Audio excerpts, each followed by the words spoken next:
the 17th of June 2026. This is a brand new edition of Newsfirst Primetime News, coming to you live and direct from our Newsfirst studios here in Colombo. Bringing you tonight's bulletin for the Newsfirst team. I am Jaima Ratnayaka. And I'm Umit Rabekun. Let's start off with a look at the headlines for tonight. The headlines on Newsfirst. Rajapaksa granted bail after bribery commission arrest. Attorney General says no instructions from respondents. Unable to assure no arrest of Gotabaya Rajapaksa. Petition deferred till tomorrow.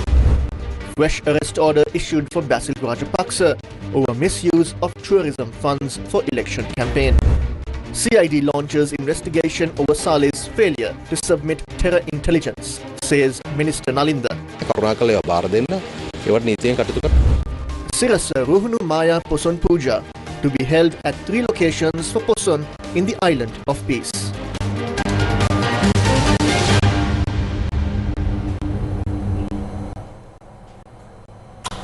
Take a look at the top story from here at home. Yoshita Rajapaksa, who was arrested by the Commission to investigate allegations of bribery or corruption, was released on 3 personal bail bonds of 5 million rupees each after being produced before court. The allegation against Yoshita Rajapaksa, the son of former President Mahinda Rajapaksa, is that he altered required qualifications to be recruited as an executive officer in the Sri Lankan Navy and subsequently obtained training at the Royal Naval Academy in the United Kingdom using state funds. The Colombo Additional Magistrate ordered that the suspect be subjected to a foreign travel ban and directed him to surrender his passport to court.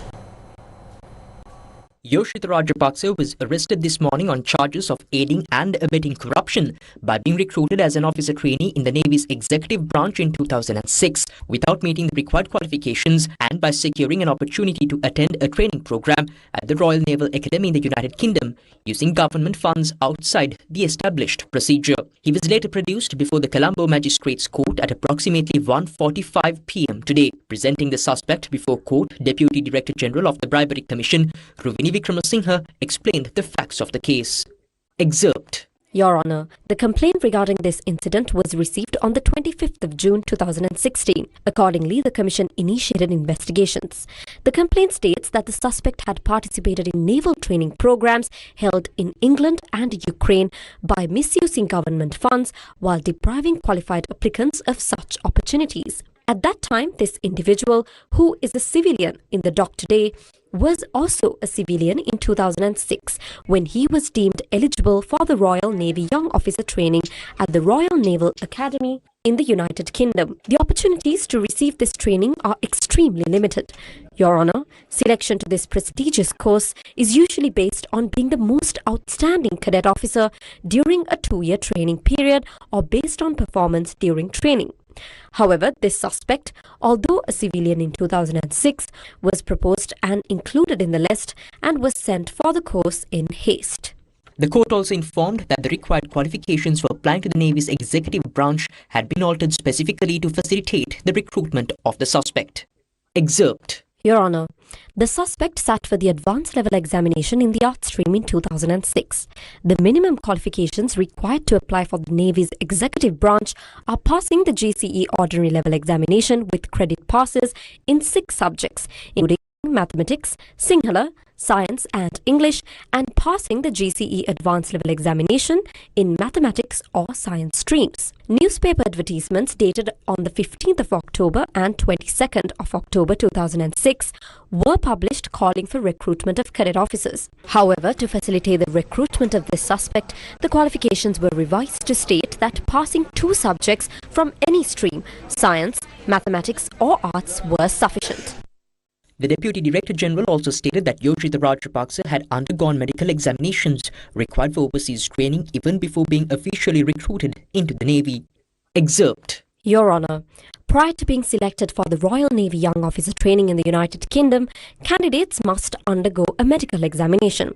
The suspect underwent the relevant blood test on the 6th of December 2006. However, he and 26 other officers were recruited into the Navy on the 14th and 15th of December 2006.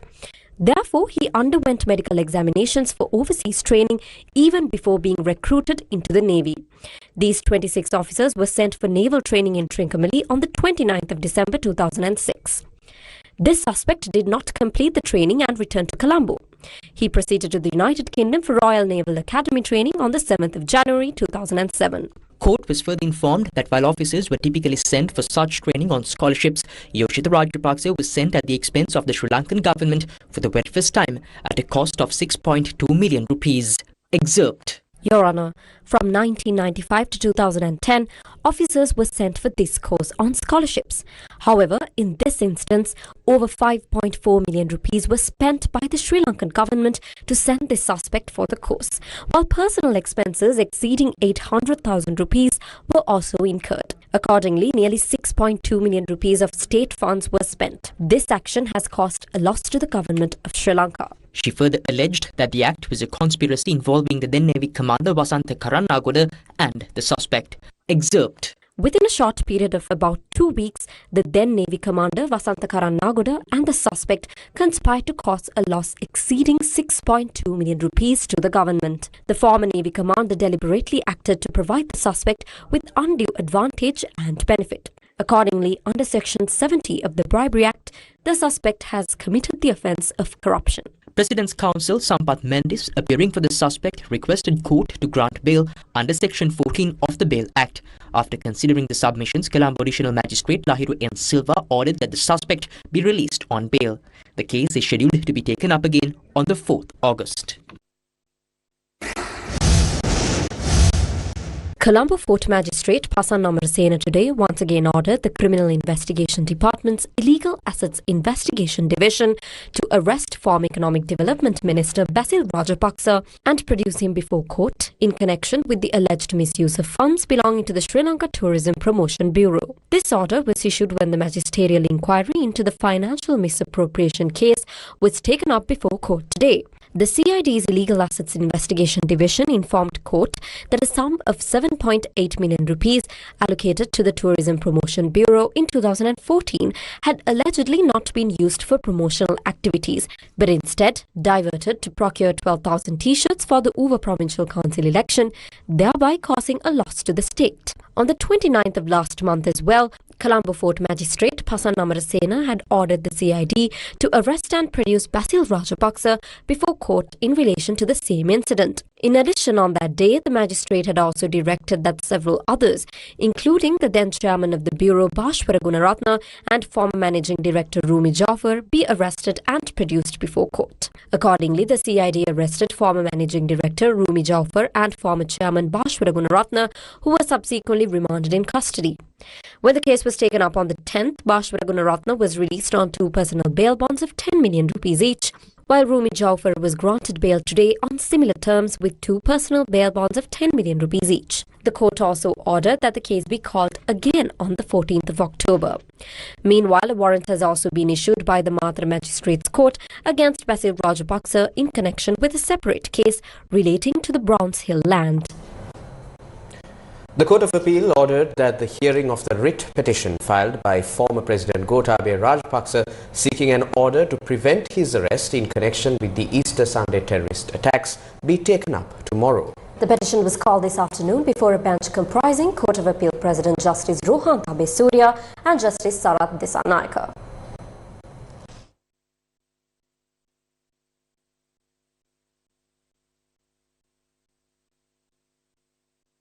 Samagi Janabalawege MP Dayasiri Jayasekara, speaking at a public seminar held in Kandy over the weekend, stated that information relating to potential future terrorist activities is contained in Suresh Saleh's laptop.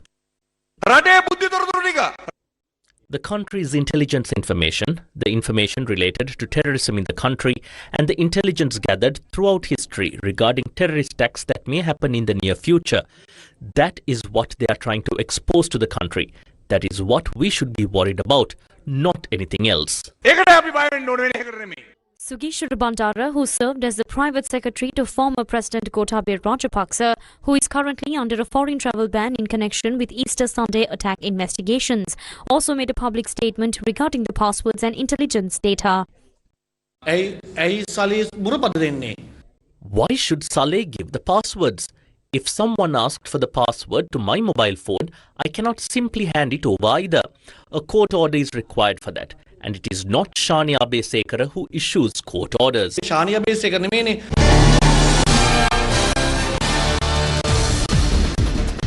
Cabinet spokesperson Minister Dr. Nalinda Jayatissa responded to these statements today. Such information cannot be privately held. That is state-owned information. It belongs to the state, and decisions are made by analysing that information at the level of the government. No individual has the right to hold such information privately. Please hand over that data. Legal action will be taken regarding it.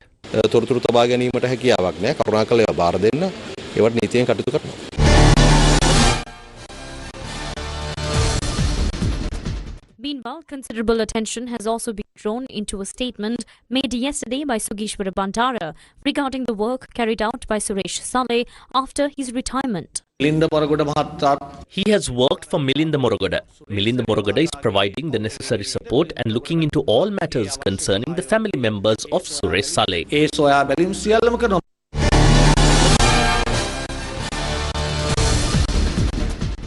At a media briefing today, Attorney at Law Amila Eguda Mahawatha commented on Sugishwara Bandara's statement. Suresh Saleh 2024 October මාසයේ තමයි ඔය සියලු රජයේ දරපු තනතුරු වලින් විශ්‍රාම යන්නේ. Suresh Saleh retired from all government positions in October 2024. But those gentlemen seem to have forgotten where he was after that. He has been working at the Pathfinder Foundation where Milinda Morogoda holds positions. So, if Suresh Saleh, who had access to a vast amount of state intelligence, carried these computers and worked there within a voluntary organization, does that not affect the sovereignty of this country? The people of this country now have a serious question. By not handing over his passwords and access to these devices, is Suresh Saleh attempting, as some politicians suggest, to avoid exposing anyone? Or is he trying to protect influential individuals, including politicians, who may be connected to crimes such as the Easter attacks? ඒ කියන්නේ සුරේෂ් සලේ උත්සාහ කරන්නේ මේ රටේ පාස්කු ප්‍රහාරය ඇතුළු තවත් අපරාධ ගණනාවක් පිටුපස ඉන්න මේ රටේ දේශපාලඥයින් ඇතුළු මේ රටේ ප්‍රභූයයි කියා ගන්නා අපරාධකරුවන් ආරක්ෂා කිරීමද කියන ප්‍රශ්නාර්ථය මේ රටේ ජනතාවට තියෙනවා. The news item you just witnessed was on how a public debate has now emerged over former state intelligence chief Suresh Saleh, who is currently hospitalized after being arrested and placed under detention orders in connection with the Easter Sunday terrorist attacks and his refusal to provide investigators with the passwords to his laptop and mobile phone. You also witnessed how several parties who spoke in support of Saleh in recent days have emphasized that certain intelligence information related to terrorist activities cannot be disclosed. We also brought you remarks by the Cabinet spokesperson, Minister Dr. Nalinda Jayatissa, who stated that the Criminal Investigation Department would investigate the failure to hand over such information to the government, especially if it concerns public safety. Now moving on, bringing to a story that was brought to your attention a short while ago, the Court of Appeal ordered that the hearing of the writ petition filed by former President Gotabaya Rajapaksa seeking an order to prevent his arrest in connection with the Easter Sunday terrorist attacks be taken up tomorrow. The petition was called this afternoon before a bench comprising Court of Appeal President Justice Ruhanta Besuria and Justice Sirasa Naika. Earlier in the morning, the petition had been taken up before a bench comprising Court of Appeal President Justice Rohanta Besuria and Justice Priyantha Fernando. At that time, Justice Priyantha Fernando stated that he would not participate in the hearing of the case due to personal reasons. Following the recusal of the judge, the case was called again before a bench comprising Court of Appeal President Justice Rohanta Besuria and Justice Sirasa Naika. The President of the Court of Appeal stated that the petition would be taken up tomorrow to confirm the facts. When the petition was initially taken up this morning, Deputy Solicitor General Suharshi Herath, appearing for the respondents, informed the court that she had not yet received instructions from them regarding the petition. President's counsel Romesh De Silva, appearing on behalf of Gotabaya Rajapaksa, told court that an interim order was being sought to prevent the arrest of his client. Deputy Solicitor General Suharshi Herath further stated that the relevant case documents had only been received earlier this morning. She also informed the Court of Appeal that in the absence of instructions from the respondents, she was unable to provide an undertaking that the petitioner would not be arrested. The Court of Appeal today decided to conclude the hearing of the petition filed by Senior Deputy Inspector General of Police Waruna Jayasundara. This decision was taken as the Attorney General informed court that there is currently no decision to arrest him. Senior DIG Waruna Jayasundara had filed the petition seeking an order preventing his arrest in connection with investigations into the Easter Sunday terrorist attacks. Meanwhile, this was the analysis made today by opposition leader Sajith Premadasa regarding the country's economy and the price of oil.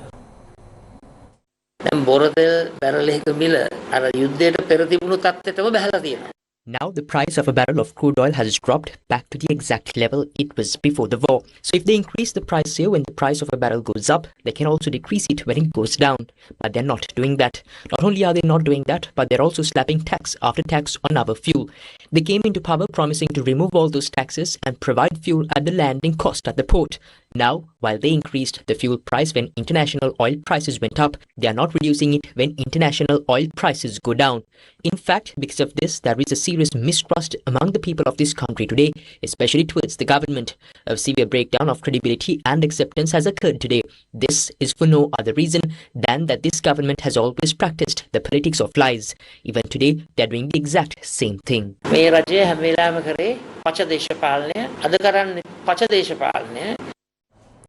What is the current state of the country's economy? Here is the analysis presented today at a media briefing in Colombo by the Deputy Minister of Finance and Planning, Dr. Anil Jayantha Fernando. We are highly positive and optimistic that we would continue our economic trajectory as we planned. That is the medium-term, inclusive and sustainable economic growth of achieving 7%. It doesn't mean that we are going to achieve 7% in 2026.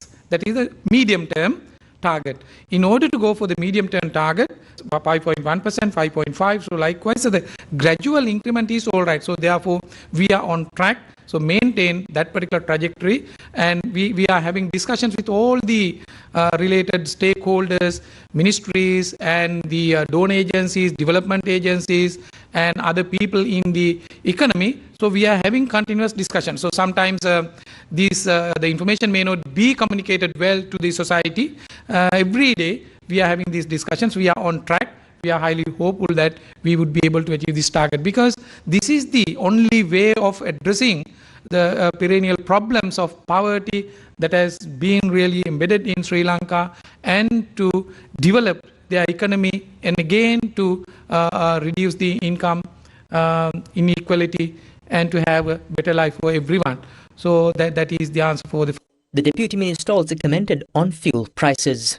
Government is ready to utilize its available funds, need not to worry. So we have adequate cash buffer and we maintain the same financial discipline. So after 3 months' time, we'll see how it develops. But however it is, with the current development in the global scenario, it's highly positive. So we'll see.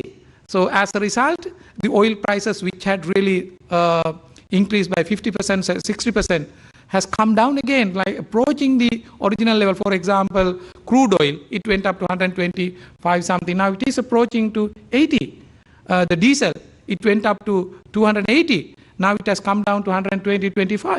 So it is coming down. So if that is the case, but it takes sometimes the spillover impact will come later on.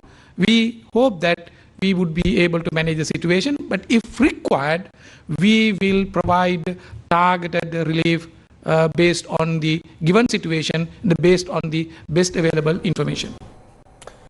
Minister of Industry and Entrepreneurship Development Sunil Handunetti said that Sri Lanka is moving to transform its mineral sands sector into a globally competitive, value-driven industry. Speaking in Colombo, the minister said that there will be renewed focus on sustainability, innovation and long-term economic growth. Sri Lanka is fortunate to possess some of the world's highest grade minerals sands deposits, providing our nation with a significant strategic advantage.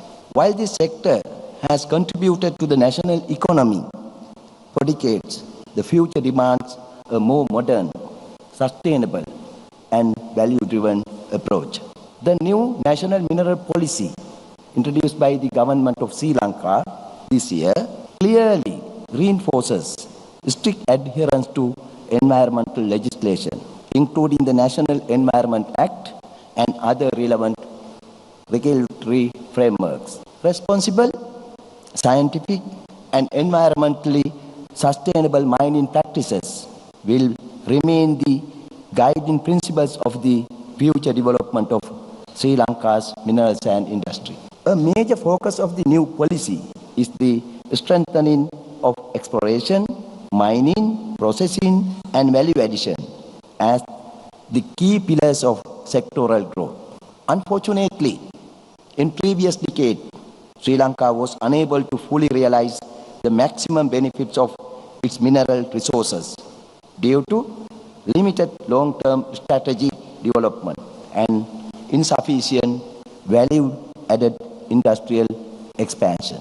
Our vision is to transform Sri Lanka into a competitive regional hub for mineral processing, downstream industries, research, innovation, and skill employment generation. At the same time, environmental stewardship remains central to all mineral-related activities. Responsible mining practices, scientific environmental assessment, rehabilitation programs, biodiversity protection, and effective monitoring systems are essential to safeguarding Sri Lanka's sensitive ecosystem for future generations. The government also recognizes that responsible investment requires transparency, policy consistency, efficient administration, and good governance. Accordingly, the new policy further strengthens governance frameworks, institutional coordination, and investor-friendly regulatory mechanism. Sri Lanka welcomes responsible international partnership that bring investment, technology, expertise, innovation, and long-term commitment. Sri Lanka has secured a financial boost from the Asian Development Bank with cabinet approval granted for two major funding programs aimed at strengthening economic resilience and accelerating post-disaster recovery efforts. Approval was granted at the cabinet meeting held on the 16th March 2026 to obtain $360 million in 2026 through a policy-based loan from the Asian Development Bank. Of this, $100 million has been allocated for the Trade, Investment and Industrial Development Program, Sub-Program 1. However, in the context of the current Middle East crisis and climate shocks leading to economic uncertainty, the Asian Development Bank has agreed to extend support to an additional financing package of $100 million, increasing the loan under the program to $200 million. Accordingly, the cabinet approved the proposal submitted by the President in his capacity as Minister of Finance, Planning and Economic Development for taking forward the relevant steps to obtain the loan. The next proposal concerns the implementation of the post-Cyclone Ditwa reconstruction and livelihood assistance project with financial assistance from the Asian Development Bank. Due to the Cyclone Ditwa that affected Sri Lanka in November 2025, severe damage was caused to national infrastructure, including highways, railway lines and irrigation systems, as well as livelihoods, agriculture and housing. According to the post-disaster needs assessment carried out in this regard, the disaster has caused approximately $2.1 billion in damages and $1.4 billion in economic losses, with recovery needs estimated at $3.5 billion. Accordingly, taking into account urgent recovery requirements and the request made by the government of Sri Lanka, the Asian Development Bank has agreed to provide funding for the implementation of a project titled Post-Cyclone Ditwa Reconstruction and Livelihood Assistance Project. The project is planned to include three main components: rehabilitation of cyclone-damaged road infrastructure, restoration of cyclone-damaged irrigation systems, and livelihood restoration and housing assistance. Accordingly, $100 million from ADB's Permanent General Capital Resources and $100 million from lenders' concessionary general capital resources, totaling $200 million will be obtained for the proposed project. The cabinet approved the proposal submitted by the President in his capacity as Minister of Finance, Planning and Economic Development.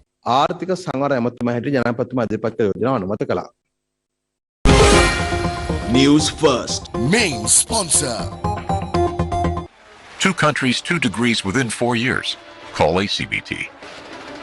Watch the FIFA World Cup live, where the best football teams in the world compete. Live matches, Rewind TV, highlights, reels. Watch it all for free. Download the Pure mobile app now. The FIFA Football World Cup 2026 live on the Champions Network. අද රාත්‍රී 10:30ට පෘතුගාලය සහ DR Congo අතර තරගය සිරස TV, TV1 සහ ශක්ති TV ඔස්සේ සජීවීව. සම්පූර්ණ තරග කාලසටහන සඳහා මෙම QR කේතය ස්කෑන් කරන්න.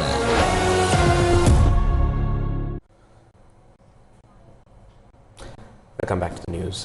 The Maharaja Media Network is preparing to present a unique and immersive spiritual experience to devotees this Poson Poya, organizing a series of large-scale religious programs simultaneously across 3 sacred locations. The program has been titled Sirasa Ruhunumaya Poson Puja.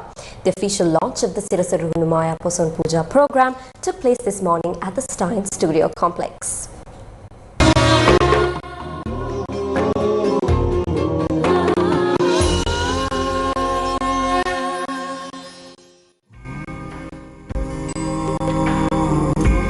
The Sirasa Ruhunumaya Poson Puja will be carried out at 3 key locations: Ramba Rajamaha Viharaya in Ambalantota, Saddharma Lankara Vidyayatana in Ratnapura, and the International Sri Angi Rasa Buddhist Centre in Matala. At the historic Ramba Rajamaha Viharaya, the Sirasa Ramba Damsavya Poson Zone will be held on the 29th and 30th of June. The Sirasa Minipura Poson Zone will take place at the Saddharma Lankara Vidyayatana in Ratnapura from the 29th of June until the 5th of July.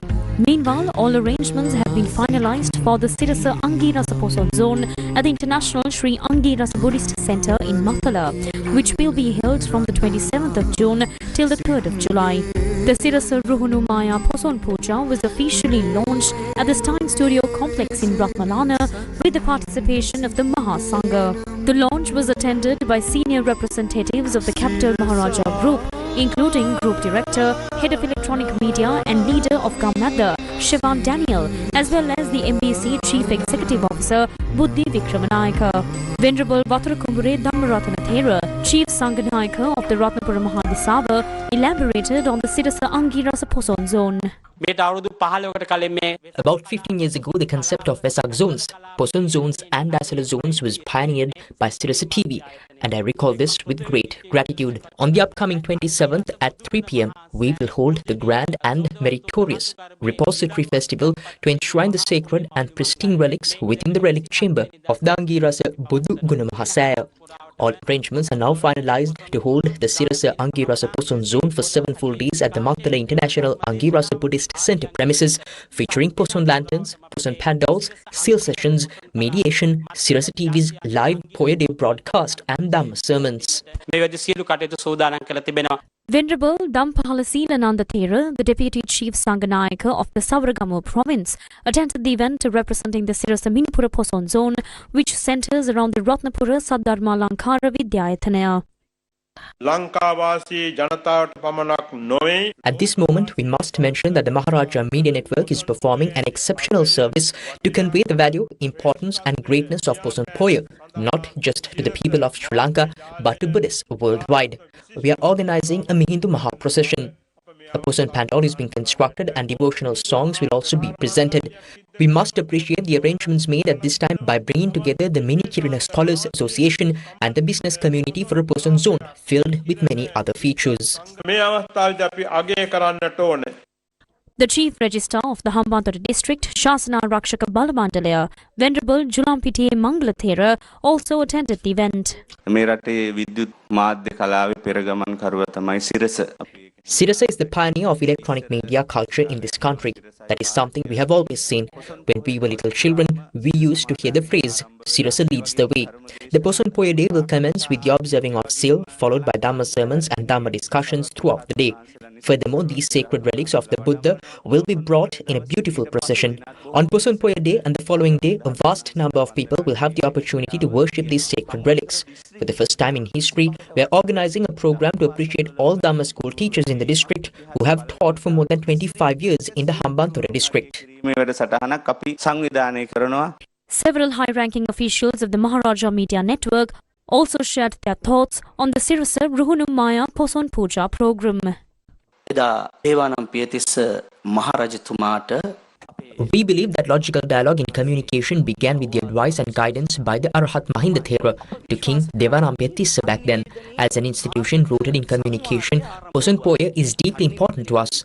Additionally, the Ramba Raja Mahavihara is a sacred land that has served the nation from the time of King Devanampiya Tissa up to our independence struggle.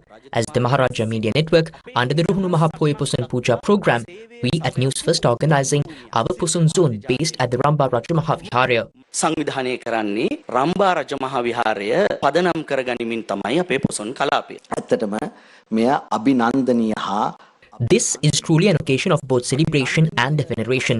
It is celebratory because of this festive atmosphere and the enjoyable experience it offers, especially for young children.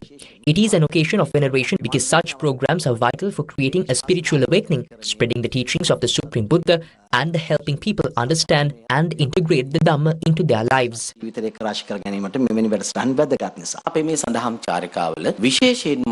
In these journeys we mentioned, we are making a great effort to travel alongside the youth.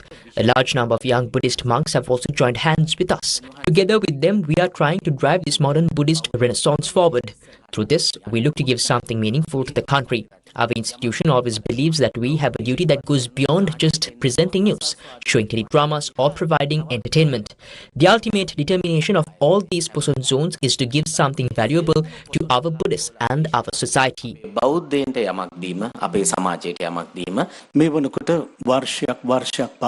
By now, we travel to various temples across Sri Lanka year after year, month after month, to create an awakening about this great Dhamma. For the very first time in Sri Lanka, a media network is expecting to launch such a massive project simultaneously across 3 locations under the name Ruhunumaya Poson Puja. This live experience is happening for the first time in Sri Lanka, and with it, the Maharaja Media Network makes history today.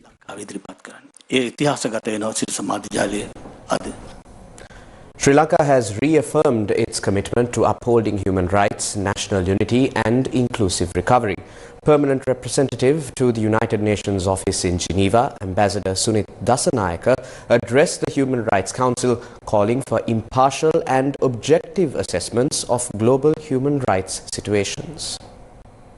We reaffirm that all human rights situations must be assessed with impartiality, objectivity and non-selectivity. Sri Lanka remains committed to advancing the rights and well-being of all its people through nationally owned, democratic and constitutionally grounded processes. Despite economic and climate-related challenges, we continue to strengthen stability, protect vulnerable communities and promote inclusive recovery. The government remains focused on national unity, reconciliation, economic recovery, institutional strengthening, transparency, anti-corruption efforts and the rule of law. We also continue our constructive engagement with the High Commissioner and his office. In conclusion, Sri Lanka invites the Council to support nationally owned efforts through cooperation, genuine dialogue and understanding. We also reaffirm our support for One China policy and the principle of non-interference in the internal affairs of sovereign states. Weather first. What is the weather going to be like for the next 24 hours? Onel Kamaratunga brings you these updates along with other weather information. Onelka? Yes, now in your latest weather update, several spurts of showers will occur in the western, Sabaragamu and northwestern provinces as well as in the districts of Galle, Mathura, Kandy and Nuwara. Now showers or thunder showers may occur at a few places in the Uva province and in Mullaitivu, Ampara and Batticaloa districts in the afternoons. The general public is kindly requested to take adequate precautions to minimize damage caused by the temporary localized strong winds and lightning during thunder showers. Meanwhile, the Department of Meteorology has issued an amber advisory for strong winds and rough seas in the sea areas extending from Kankasunture to Kalpitia, Vayamana and Galle to Pothuwil to Hambantota.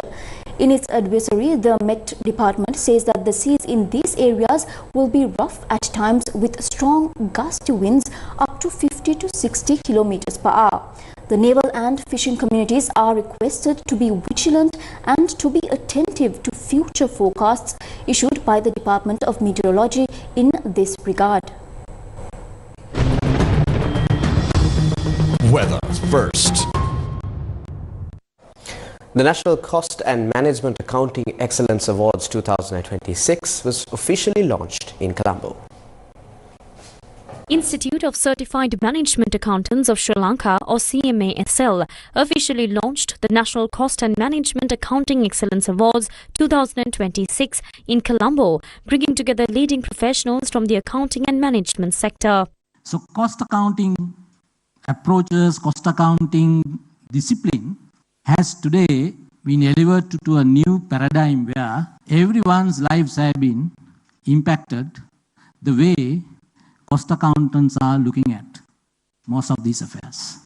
And even though US is very capable, finally they have to close shop and start selling back. They are not in a position to afford this war anymore because of the cost element. One of the reasons. Today, the production powerhouse in the world is China. How come China achieved this success over a period of 25 to 30 years? They have been able to supply anything to any market at any cost. They can produce and supply the cost that you can afford. And they have gone some more miles ahead. A panel discussion with industry representatives also provided insights and answered questions from participants. Shiksha Kalvi, a national initiative commemorating 50 years of World Vision Lanka service to Sri Lanka's children, was launched in Colombo.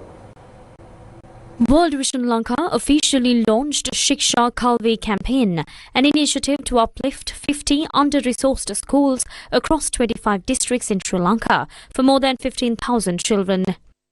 I'm beyond convinced that every child has extraordinary potential, and it's our responsibility to create those opportunities, to allow them to flourish, not just to survive, but to thrive. Because talent is universal, but opportunities are not. So we must ensure that a child in a remote village has the same opportunity to learn, dream, and to succeed as a child anywhere else in Sri Lanka, notably in a more advanced district like Colombo. My own experience as a teacher or lecturer of law for 36 years has also shown me what difference we could make in the lives of children.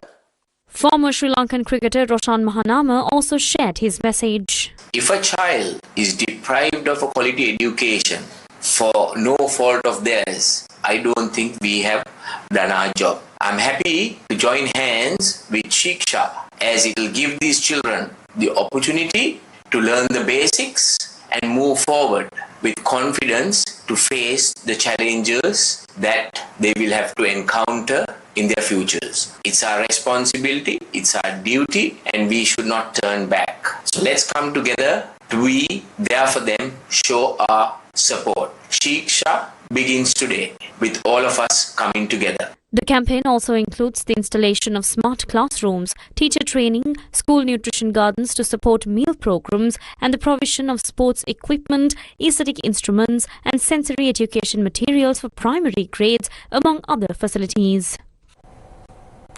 Nahil Vijayasuriya, a well-known Sri Lankan philanthropist and entrepreneur, has made a generous donation of 3 billion rupees to his alma mater, Trinity College, Kandy. Issuing a statement, Principal of Trinity College, Kandy, Reverend Father Arliya Jasundra, announced the donation of 3 billion rupees that the college received, adding that, quote, "This extraordinary gift is a powerful affirmation of confidence in our institution and our mission to shape future generations of Trinitians," unquote.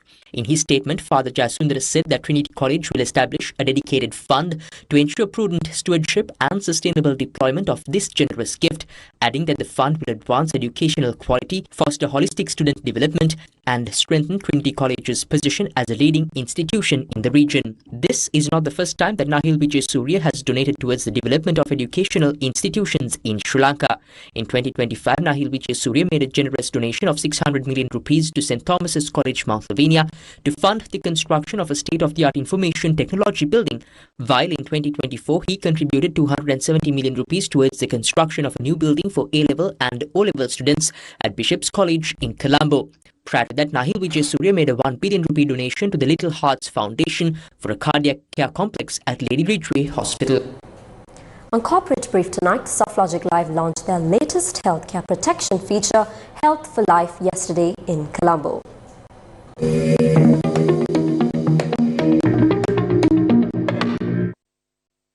SoftLogic Life Insurance PLC launched their first-of-its-kind healthcare protection feature in Sri Lanka yesterday, in the sidelines of its Investor Forum 2026, held under the theme Big Moves, Big Impact.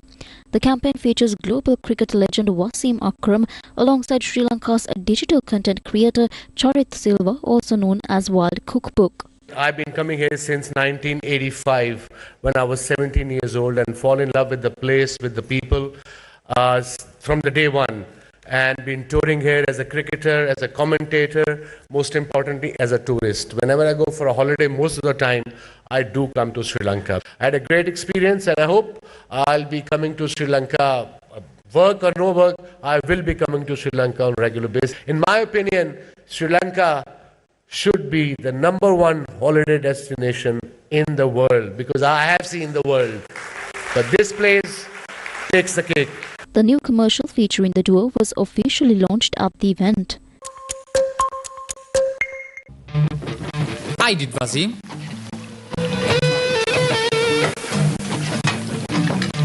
Today was very important because what we launched today was what we call Health for Life. In Sri Lanka, we know that there is a silver tsunami coming. It's South Asia's fastest aging population. And today, SoftLogic Life has come up with a product where you can get protection for the rest of your life. It does not have an end date.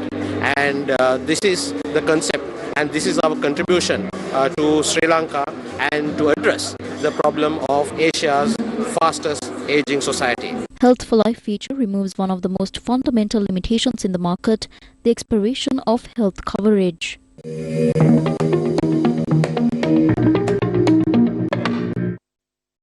Watch the FIFA World Cup live, where the best football teams in the world compete. Live matches, Rewind TV, highlights, reels. Watch it all for free. Download the Pure mobile app now.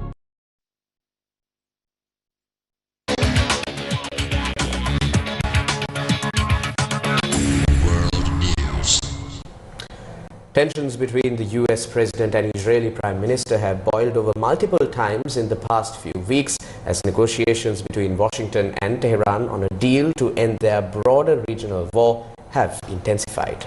We now cross over to Stevin Machado for the latest. Stevin? Yes, thank you, Mitra and Jamal. Now, taking a look at the overseas situation in the Middle East, US President Donald Trump said Benjamin Netanyahu must be more responsible in Lebanon and suggested asking Syria to fight Hezbollah if Israel cannot do the job without killing everybody else. Let's take a look.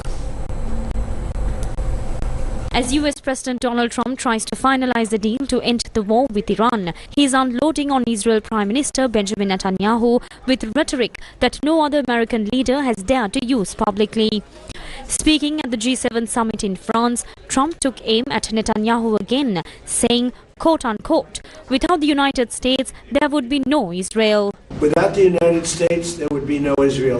Without me, there would be no Israel, because no other president was willing to do what I did. I've had a great relationship with Bibi, but now Bibi has to be more responsible with respect to Lebanon. The tension comes as Trump criticizes recent Israeli attacks in Lebanon, which threatened to jeopardize negotiations between Washington and Tehran. On Sunday local time, Israel launched an attack on a claimed Hezbollah command center in southern Beirut during the final frenetic hours of negotiations between the US and Iran. It prompted another heated phone call between the two leaders, with Trump demanding Netanyahu halt any further attacks. And I suggested to Israel to let Syria take care of Hezbollah. Because to be honest with you, I think they do a better job of doing it. If Israel can't do the job without killing everyone else, he'll do the job. Syria will do the job. They should have been able to do the job faster. It just goes on forever. And when that happens, it throws a negative light on the big deal, and that's the deal with Iran. Iran insists deal requires Lebanon withdrawal. The deal between the US and Iran includes a demand for an end to all fighting across the region, including in Lebanon.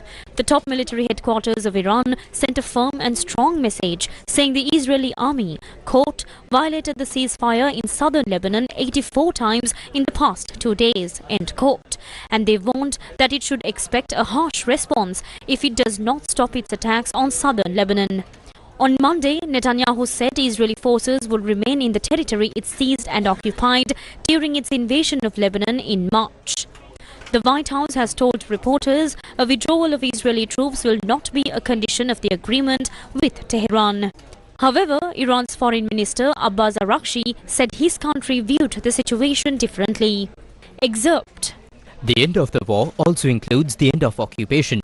Without the withdrawal of Israeli forces from the territories they have occupied in this war, a full end to the war has not been achieved. Any military attack by the Zionist regime on Lebanon from now on, as well as the continued occupation of Lebanese territories from now on, will, in our view, be considered a violation of the Memorandum of Understanding. End of excerpt.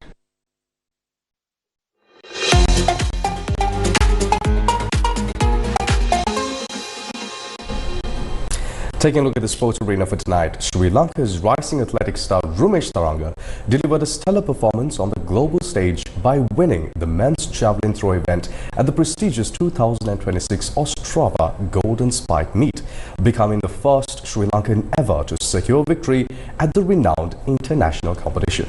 Now, this outstanding accomplishment has contributed to Rumesh Tharanga climbing further in the global rankings, where he is now ranked second in the world in the men's javelin throw event. Julian Weber of Germany ranks number 1. Here's a look. The 65th edition of the Golden Spike Athletics Championship was held in the Czech Republic, attracting some of the world's top track and field athletes. Competing under high expectations, Tharanga produced a commanding display yesterday evening, achieving a winning throw of 86.57 meters to finish at the top of the field. Tharanga's performance once again underlines his rapid rise in international javelin throwing, where he has emerged as one of the leading competitors in recent months. At the Diamond League meet in Rome, Tharanga produced an impressive throw of 92.62 meters, placing him among the top performers globally and firmly establishing his credentials as a world-class javelin thrower. That remarkable achievement has contributed to his current standing in the global rankings, where he is positioned second in the world in the men's javelin throw event. In today's matches of the 2026 FIFA World Cup, former world champions France and defending champions Argentina emerged victorious.